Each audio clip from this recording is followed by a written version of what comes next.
And a good morning to you. You tuned in and locked in once again to the Keep the Morning Moving Morning Show. As I promised you, I have a special guest on the phone lines with me today, Mr. James Talarico. And James Talarico is an 8th grade generation Texan, former middle school teacher and seminarian. Born to a single mom in Round Rock, James earned degrees from University of Texas at Austin, Harvard University, Austin Presbyterian Theological Seminary. Before serving the legislature, he taught English on the west side of San Antonio, one of Texas' poorest zip codes. Elected as state representative at the age of 29, he has led the fight against billionaire mega donors and their puppet politicians who have taken over our country. Now he is running for U.S. Senate to take his fight against big money and corruption to Washington and win back power for working people systems that are rigged by the ultra wealthy. Good morning to you, Mr. James.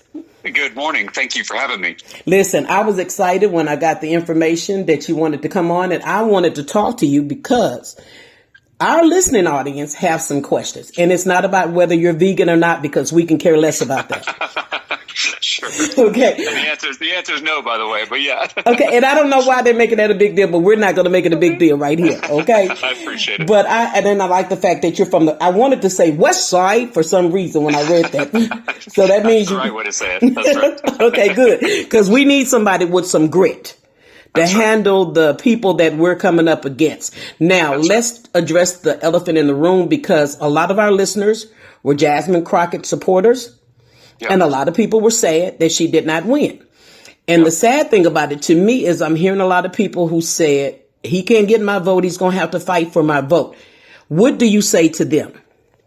Well, I want to fight for their votes. The problem in the Democratic Party is that national Democrats have taken communities for granted, including black voters. They've just assumed that black voters are going to show up and support Democratic candidates. And that's the fastest way to lose an election, when you take people for granted. And so I'm out here competing for every single vote. I'm trying to earn the trust and the respect and the support of black Texans. It's why I've spent the last 3 months since the primary trying to heal the divisions from that primary race. I've been meeting with black elected officials and black community leaders, black business leaders. I've been worshiping in black churches around the state. I did a tour of our HBCUs. I held a town hall at Prairie View A&M, and then I was honored to give the commencement address at Paul Quinn College, the oldest HBCU in Texas. And so that work is going to continue. This is not something that's going to happen overnight. It's going to be a process. But the only way that we're going to win Texas, the only way we're going to stop Ken Paxton from being our U.S. Senator is together. It's going to be all of us in one big coalition fighting for working people in our state. And that's what I'm committed to building as the nominee. And that's what we want to hear, because we are in a time like never before right now. And as we talk about Ken Paxton, I'm actually glad that he won, because I would rather see you go up against Ken Paxton. Tell us, what is your strategy and what do you need from us to win this? Well, let's just step back and appreciate the gravity of what happened. The most corrupt politician in America got elected as the Republican nominee for this U.S. Senate seat in Texas. Ken Paxton was impeached by his own party for using his public office, his position of public trust, to enrich himself and his billionaire donors at our expense. And that kind of corruption is the rot at the core of this broken system. And so we're going to need everybody, Democrats, independents, Republicans, urban Texans, rural Texans, suburban Texans, black, white, brown. We're going to need everybody to come together to defeat the most corrupt politician in America.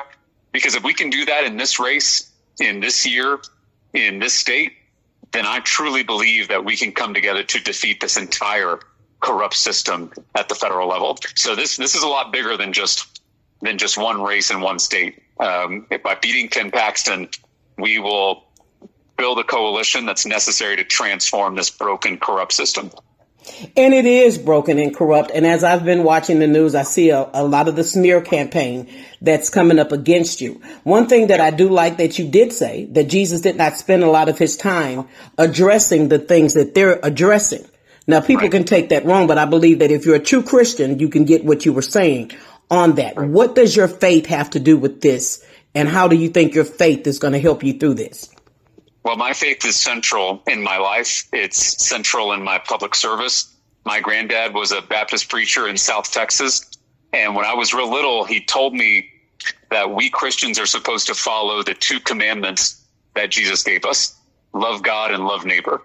And there was no exception to that second commandment. Love thy neighbor regardless of race, regardless of class, regardless of gender or sexual orientation or immigration status. We're called to love everybody the way that we love ourselves. And that's how I've tried to lead in the Texas House. I've brought Democrats and Republicans together to pass 60 bipartisan bills to raise teacher pay, to cut property taxes, to lower the cost of housing and childcare and prescription drugs, including insulin.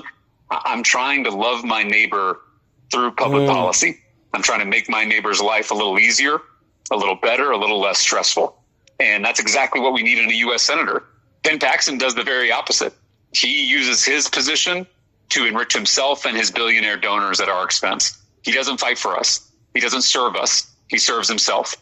And so the stark contrast in this race is between selfishness and service. And that's not just a political battle. That is a spiritual battle. And we're going to need all Texans to come together to help us win this fight. I'm so glad that I do have you on the phone, because I am a woman of great discernment and I am feeling everything that you are saying, but I can also feel what you are saying. As we go down this treacherous highway to take what we need to take back, because so many people are worried about the cost of insurance and the cost of energy. What do you do to address that? Yeah, I think by taking on this broken, corrupt system, we can start unrigging this economy. We can start raising our pay. We can start lowering our costs. So just the first ideas off the top of my head.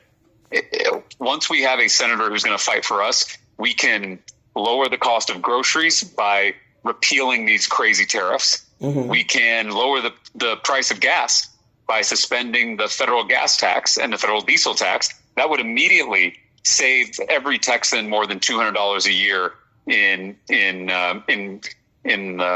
at the pump. And then we have to do even more on energy prices, on healthcare prices, on insurance prices. There's so much we could do at the federal level to start giving Texans a little bit of relief. And that's only going to happen if we elect a senator who has our best interests at heart, not a senator who's just trying to pad their own pockets. Okay, well, I know that you are a busy man, but I want you to have these last words in closing. What do you say to the people of Texas now, and who needs to make sure that they vote for you? Well, we have an opportunity in this race, in this year, to end 30 years of one-party rule in Texas and elect a senator who's going to fight and deliver for all of us. And we can't fumble this. We've all got to come together. We've all got to do the work. You know, I'm hitting the road. I'm on my way to Houston. We're going to be in East Texas tomorrow night. We're going to be in San Antonio the night after that. And then we're going to be up in DFW on Monday. And so people can go to jamestalarico.com to find out more about those events, to sign up to volunteer, and to learn more about the policies that we're fighting for. We've all got to come together to defeat the most corrupt politician in America. Last and most important question. How was that bean potato taco that you had with President Obama? Well, President Obama, you know, he's a busy man and he's got a lot of demands on his time. The fact that he showed up to campaign with me and Representative Hinojosa, our nominee for governor, that I think underscores the opportunity we have in this state. And I'll just say the president was just as nice as he seems on TV. He spent time with the folks in the taco shop and with my staff, with my family, and he's a good man. And we need that kind of decency, that kind of moral leadership once again in our nation's capital. Okay. For those that want to donate to your campaign, the website again, please. jamestalarico.com. Okay. Well, we're definitely praying for you and voting for you. So you have our vote Thank here. you. We thank I'm you honored. so much for taking time to talk with us today. And I look forward to coming back. Most definitely. Open door. Thank you. Have a great I'll talk day. to you soon. All right. Bye-bye. Bye-bye.